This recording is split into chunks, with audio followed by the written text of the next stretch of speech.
Maybe if I just start talking, it will start coming out naturally.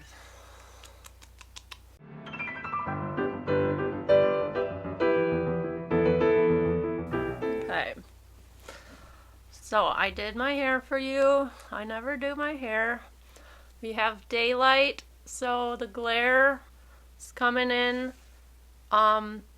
My mom said I didn't look at the camera, so I have to look at the camera, but I also have to look at the screen to make sure this doesn't happen too much, because that's distracting. We're here to talk about knitting, which is a very serious topic. So, welcome to Knit Desserts, episode 6. I'm Tara, and I'm coming to you from southern Wisconsin, where I like to knit in all my free time. And I'm going to show you several finished objects I have today.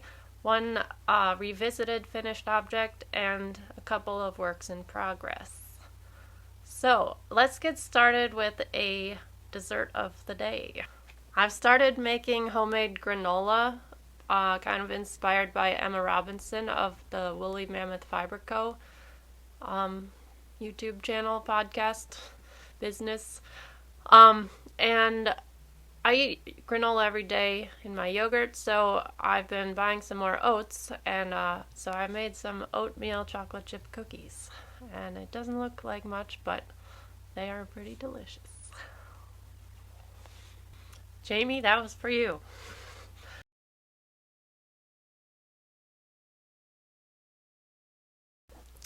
Let's see, it's February 18th, and I'm not supposed to be home right now. I'm supposed to be at the funnest weekend of the year, Hot Rhythm Holiday in Austin, Texas. I've been going every year for a while, and they have a lot of good dancing, a lot of good food, a lot of great people. And I was too sick to go, so I canceled my trip, and I'm devastated. But I'm making the best of it, doing lots of knitting and recording an episode of the podcast. So let's get started with my first finished object, which is the Badger and Bloom sweater. This was my first colorwork project, and it's a pattern designed by Ventzel. The yarn I used is CaMaRose Snefnug, which is the recommended yarn for the pattern. The colors I used were Citrongul, Fersken, lime, and gray.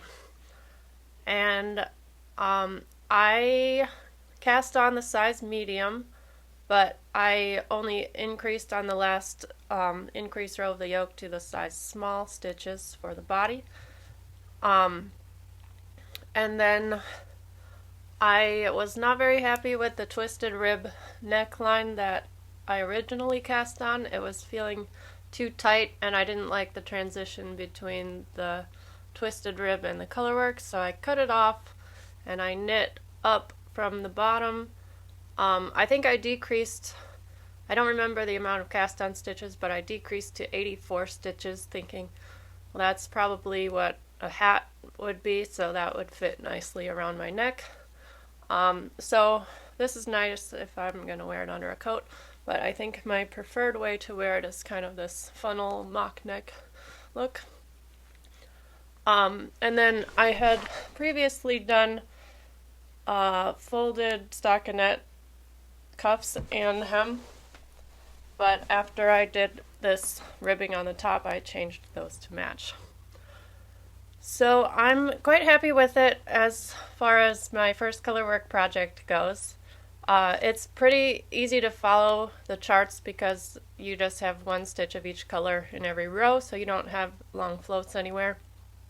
I did have a little, somewhere on here, I did 2 gray stitches in a row, so the rest of that row is the opposite, but I have trouble finding it, so it's not very noticeable. I also had a dropped stitch on the back, which I fixed. I'll show a little snippet of that. Dun dun dun!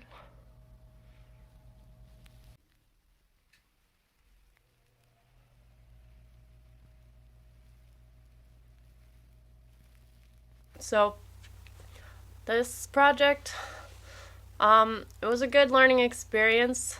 I ended up using the two-handed colorwork method. So I held one strand in my right hand and one in my left hand, and I think that worked pretty well for me. I'm pretty comfortable knitting continental and English style, or picking and throwing, however you prefer to call them. So it was just about like maintaining consistent color dominance. Whichever yarn is carried in the left hand will be on the bottom, and that one will, the stitches will be a little bigger and more dominant than the one on the top. So because I used the recommended yarn in the pattern, I didn't gauge swatch at all, and I'm pretty happy with how it turned out for that. Let's see. So I guess I'm not super drawn to colorwork yokes as something to wear, but I totally see how people love to knit them. This really flew by so fast. I cast on, I think I knit the yoke in 3 or 4 evenings, and then the body is in a pretty large gauge, so it didn't take very long. Same with the sleeves.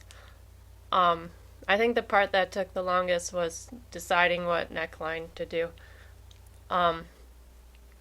So I'm pretty happy with it. Let's see, there are short rows for the back below the colorwork section, so I know sometimes the short rows will be above. And I'm not sure, I think I might have liked it a little better if the colorwork was at the neck for this one, because I feel like this kind of creates a upside down rainbow, but I think it looks pretty good. I just winged it with the colors. I had previously bought these yarns for a different vision, but then I ended up casting on this sweater after my initial idea didn't work out. So one other thing I've noticed is this hem keeps kind of folding. There's a really noticeable line here, and then it will like scrunch up like that. Has anyone ever had that problem before, and what do you do about it? I used the recommended needle sizes. I went down from the body size, so I'm not sure what else there would be to do to fix that, or and I did wet block it, so it should be smoothed out. Yeah, so this is gonna be my après ski sweater for my ski trip coming up next weekend in Crested Butte, Colorado. And I will show a little bit of footage of me wearing it so you can see kind of how it fits and how it moves.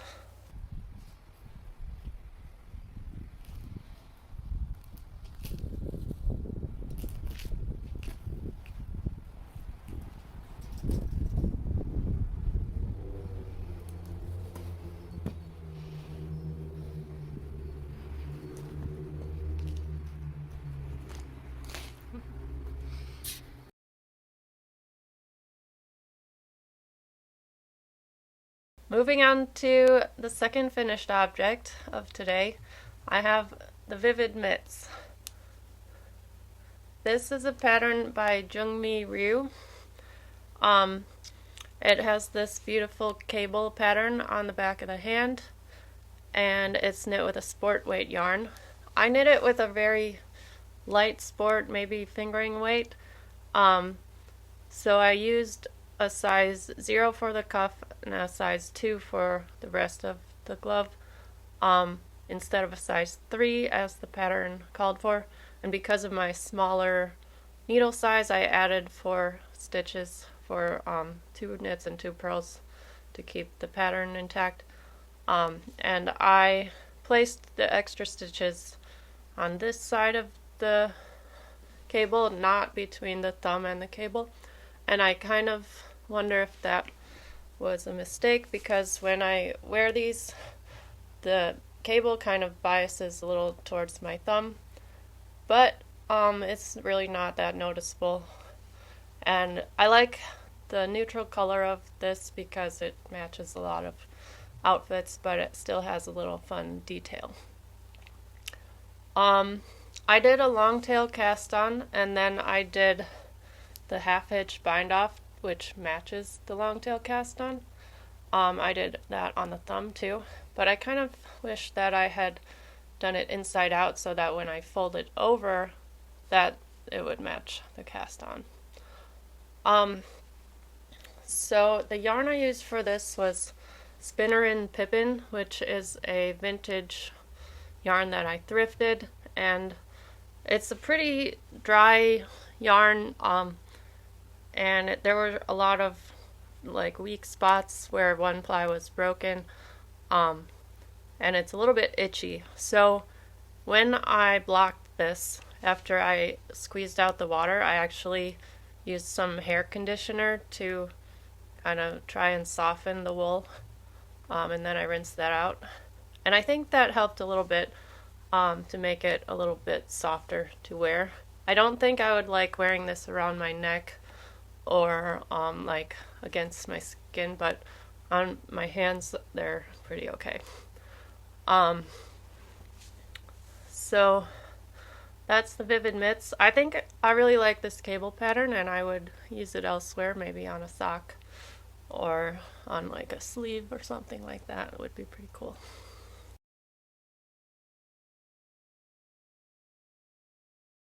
Okay, the next two finished objects are hats that I made for charity from a cotton yarn. One is just a plain twisted rib hat, and the other is this sweetheart beanie. So I'll talk about the twisted rib hat first. I guess the pattern that I sort of used was the parallel lines hat from Sonder Yarn Co. I originally wasn't planning to knit that hat. I just kind of looked at a Purl Soho pattern for a stitch count, and then I used a long tail cast on, and I just started doing twisted rib for an extra long body of the hat so that it would have a nice long brim. But then once I got to the decreases, I was like, I don't think I want 5 sections. I think I want 4 sections. So the parallel lines hat uses 4 sections of purl 3 together decreases with a plain row in between. And it creates a little bit of a pointy top. So this is probably not the silhouette for everybody, but I think it's kind of a popular look right now, this like kind of slouchy top hat. So I think whoever ends up with this, I hope they like a little slouchy top hat. Yeah, so I did the cast on and I started doing twisted rib, but I think about 2 rows in, I somehow flipped my work inside out and started knitting the opposite direction. So I did an accidental short row, and I had a little hole form right here, and you can see kind of the jog there where one side is a bit longer. So I didn't notice it until I was like halfway done with the body, and I thought, I'm not gonna do that much twisted ribbing again, so I just kind of hid it. I don't think a non-knitter would notice. It looks pretty even and still wearable, so I'm just gonna keep it as is. So I'll have to machine wash this before I donate it. The yarn is from Hobby Lobby. It was Sugarwheel cotton solids or something like that. I hardly ever go to Hobby Lobby, but one day I was in the area and I had free time and I was like, okay, I'll just go in and see what they have, but I'm definitely not gonna look at the yarn. And then like all of the yarn was marked like 75% off because they were reorganizing the yarn section or something. So I bought like 6 colors of this particular yarn because it was approved for the Knots of Love donation hats or NICU blankets. So, along with some other yarns I got. So I had about half the skein left after that hat, and it was approaching Valentine's Day, so I knit this little sweetheart beanie. This is a free pattern from Gretchen Tracy off her blog Balls to the Walls Knits. And so she uses a lot of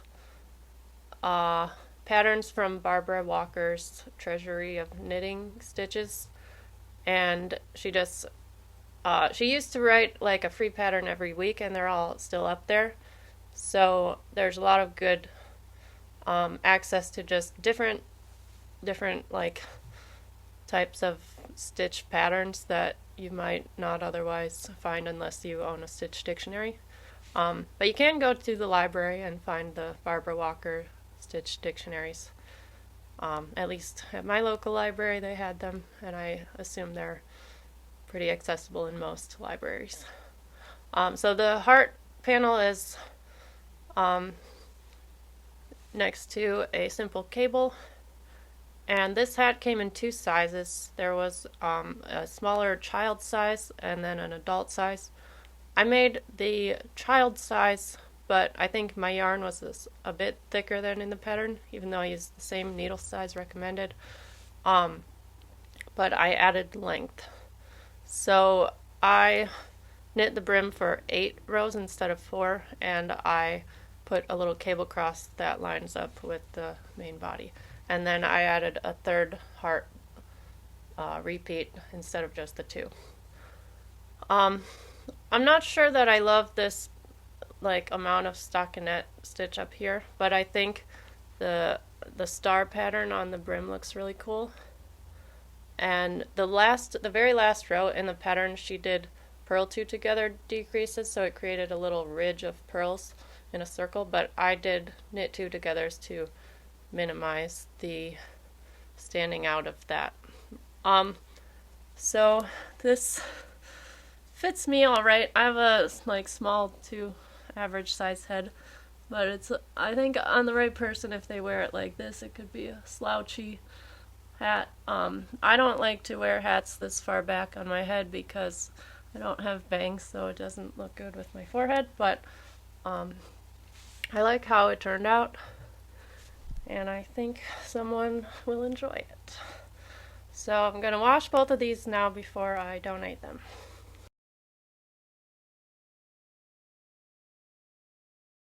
When I started knitting, I wasn't sure how committed I would become to it, but I did. So I do swing dance, and I go to Chicago on occasion, which we often go to a place called Dance Center Chicago, which is right next to the yarn shop Knit One. And after I started knitting, of course, I had an excuse to visit the knitting shop there, or the yarn shop. So this was the first kind of aspirational sock yarn I bought.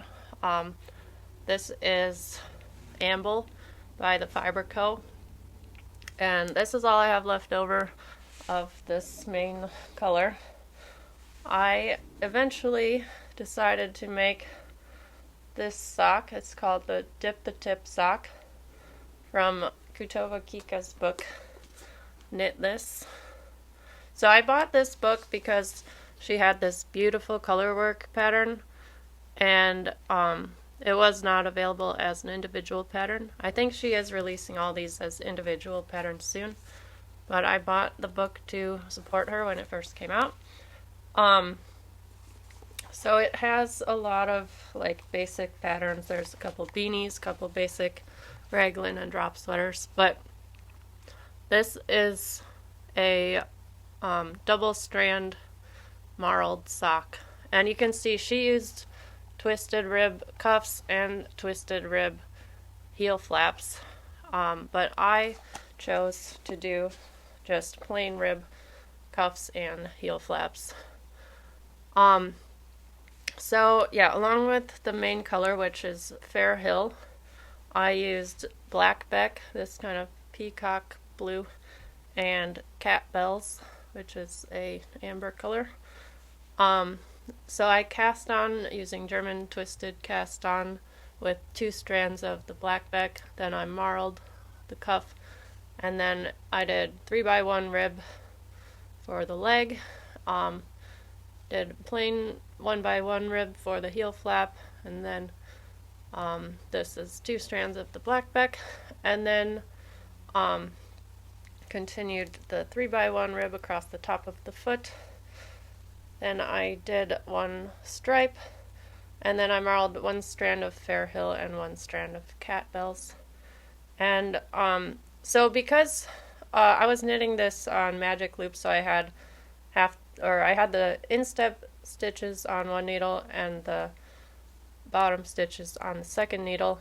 But because this 3x1 pattern has to be symmetrical, I had more stitches on the top needle than the bottom needle. So when I started doing the decreases, I was doing them with more stitches on the top needle. So these, typically you'll see like the decrease band along the side. Mine kind of falls more toward the bottom of my foot, and then the graft actually falls under my toe. I'll put them on.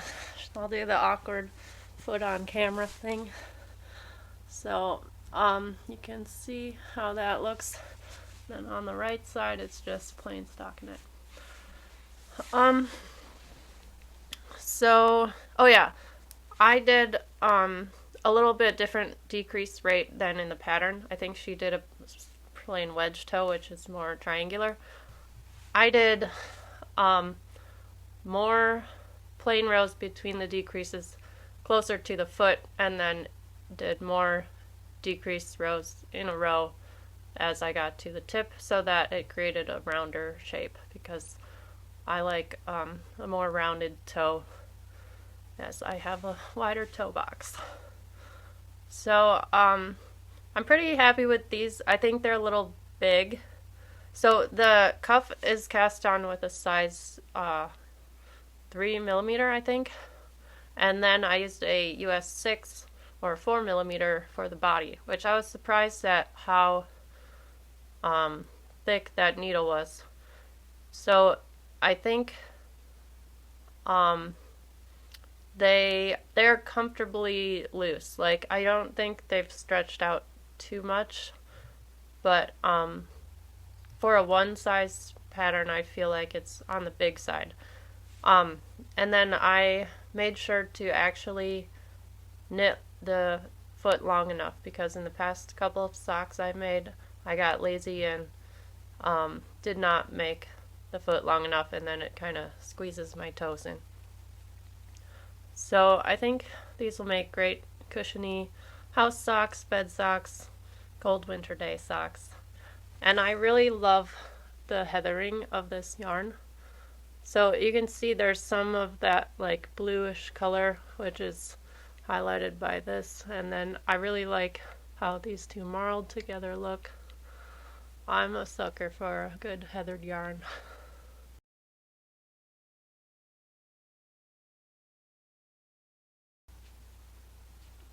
Okay, we've made it to the final finished object, which is actually a revisited finished object for me. This is the top-down ear flap hat from Purl Soho, and I made it in November of 2022, and I'll put a picture here of how it looked originally. And I found it super functional, but not the prettiest. It looked like a helmet to me, and I couldn't tell the front from the back, so for a long time I had a stitch marker inside marking the back side, so I would put it on the correct way. And I didn't have anything at the top, and I didn't have anything at the front.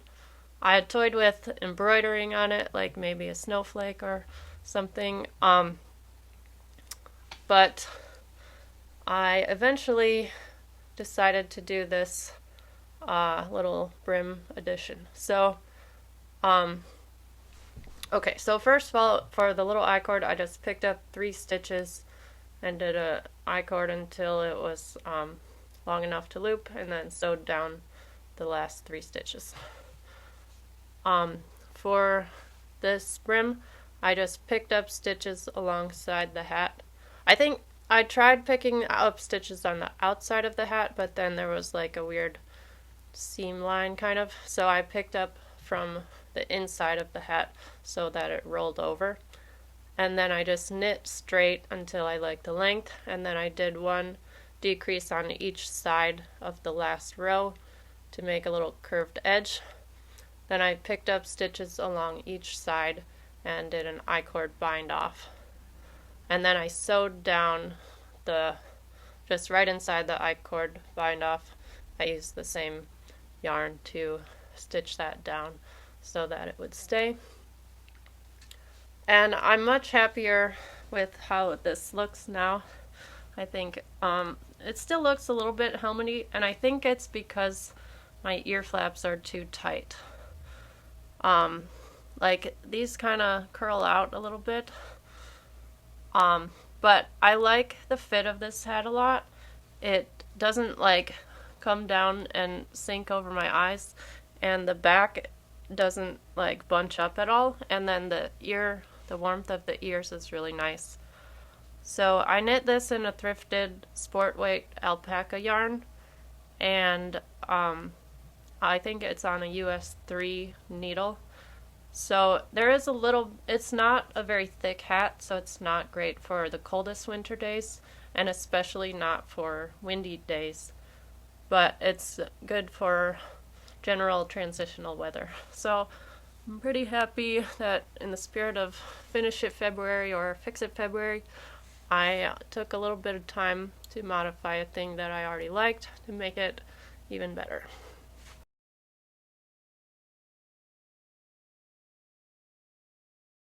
Moving on to the whips. I'm only going to share 2 works in progress today because I have a bunch of things that are like started, but I've only knit 2 rows of like after the cast on, so they're not really worth showing at this point. But I've been in a little bit of experimentation frenzy, and so a lot of the projects that I have showed finished today were kind of my in-between experimentation. I've had a little successful project to keep up the motivation. But the first whip I'm going to show has been a long-term project. I bought this yarn 1 year ago. I was in Austin, Texas at Hot Rhythm Holiday, my aforementioned beloved swing dance event. And I went to the local yarn shop, Hill Country Weavers, and we had just talked about starting this work group where we would use some of our volunteer hours to knit at work once a month for charity. And so I was looking for yarns approved by Knots of Love. So this is the Cascade Ultra Pima, and it's a beautiful coral color. People comment on this color whenever I bring out this project. It's really nice. So it's 100% cotton, DK weight. I'm making the Purl Soho Chevron baby blanket, which is a free pattern on their website. I just took the repeat and I cast on as many stitches as I thought I would need to make the required size. So Knots of Love requires a size minimum of 24 by 30 inches for a blanket. And I didn't do a proper gauge swatch because who's got time for that? And so I thought I was casting on enough to have like about 25 inches. But as I've knitted, it's evened out to more like 22 inches wide. And maybe that will change when it washes. Maybe I just have to like block it.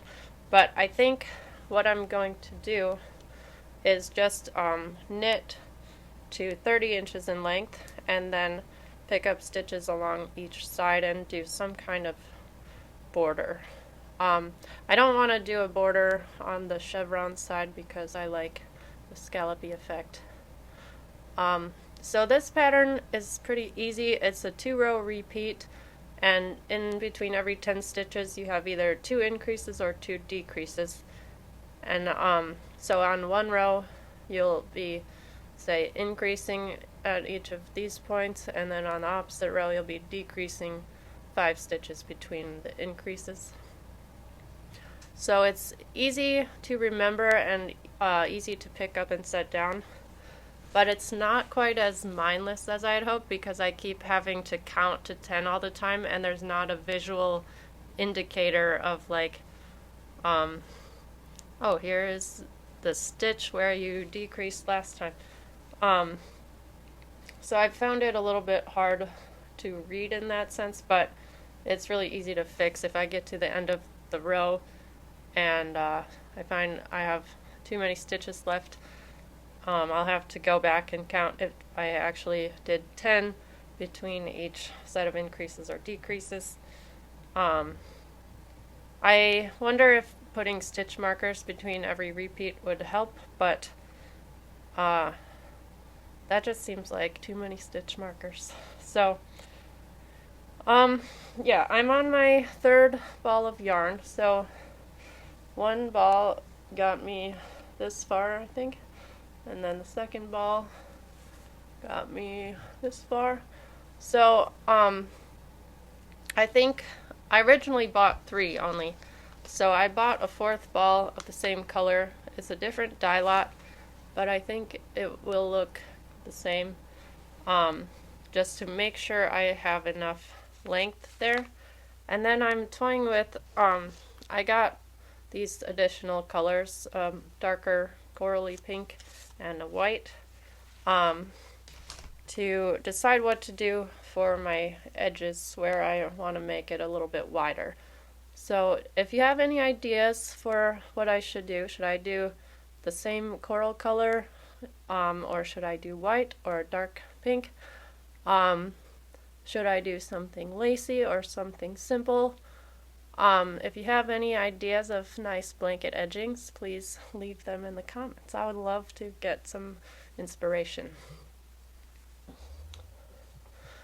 So yeah, this one's just been dragging on, and I've had the yarn for a year. I need to spend the time to just finish it.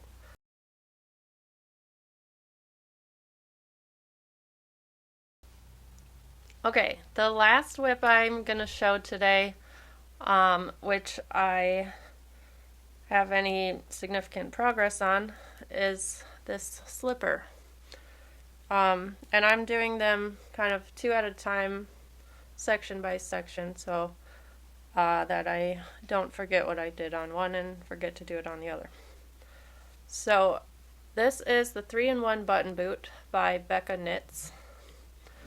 And it's a very unusual construction. Some people will do anything to avoid seaming. So this pattern has no seams.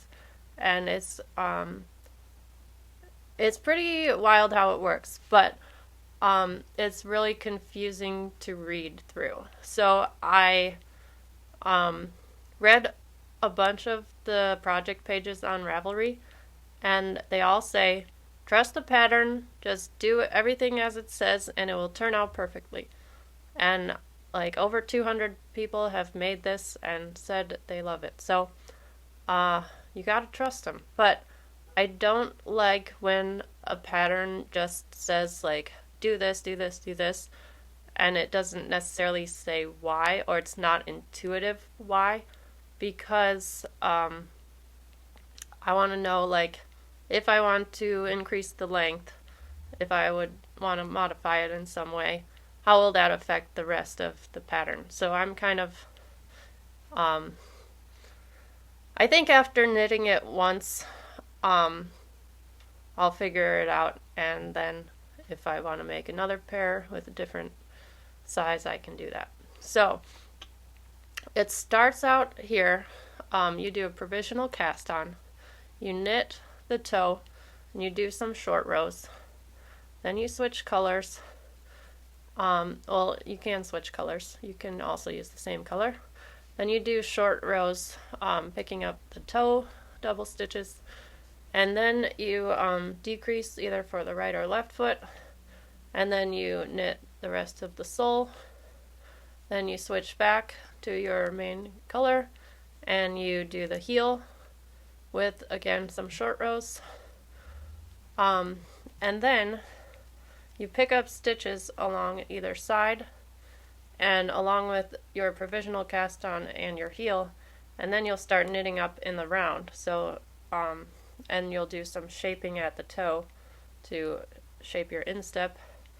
And then eventually, once you get to the ankle, you'll do an I-cord bind off and cast on at the same time, and then you knit the cuff up.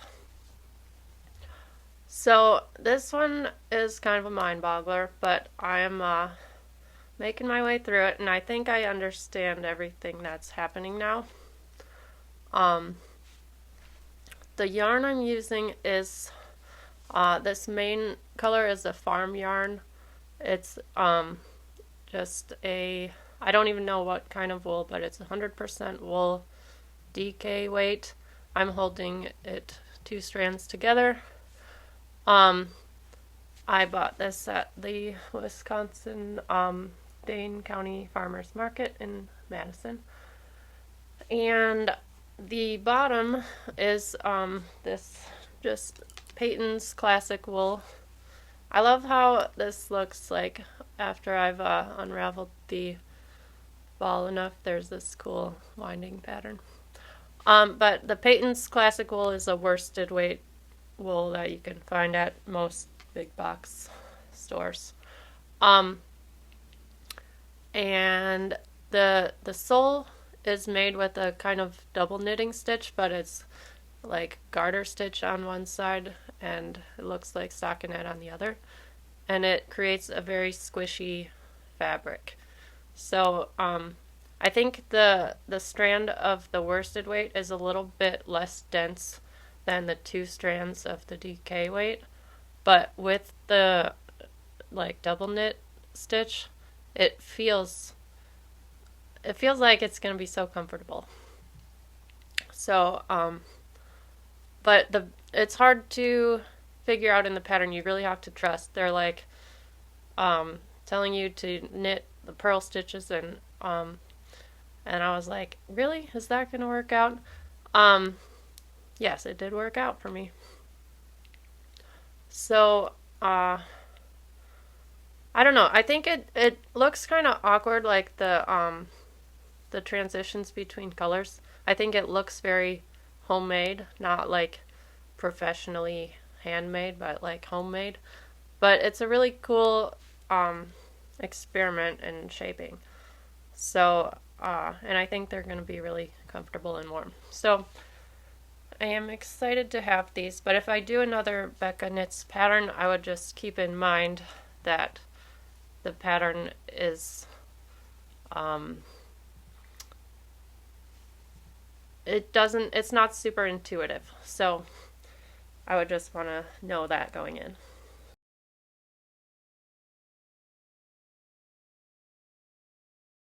Oh, I forgot one other work in progress.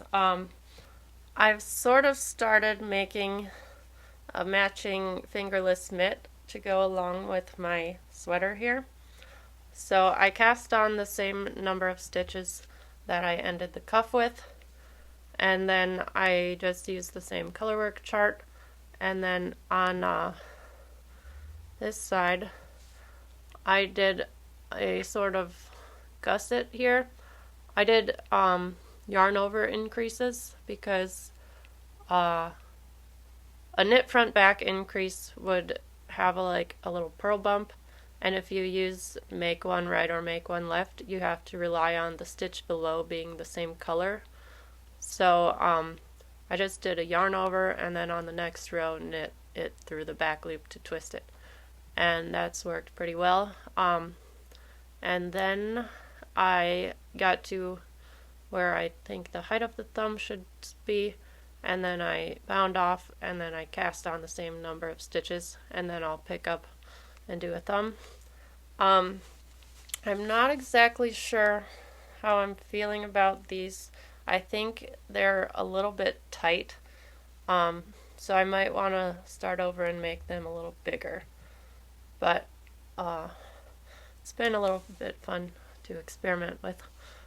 And then another thing for my sweater.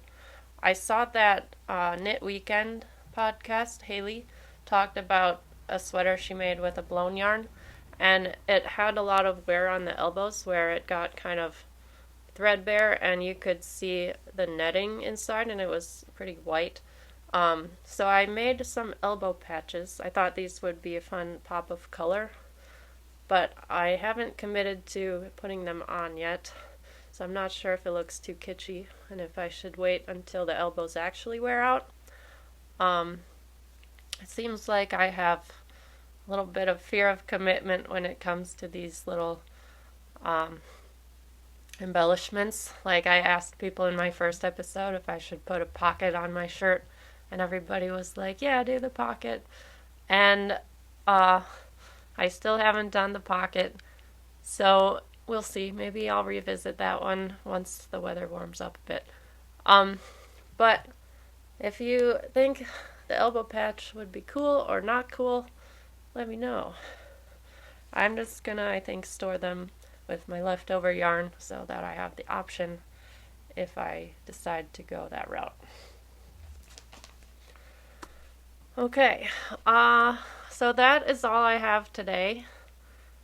And thank you very much for spending this time with me, and I'll see you on the next episode. Have a nice day wherever you are in the world. Bye.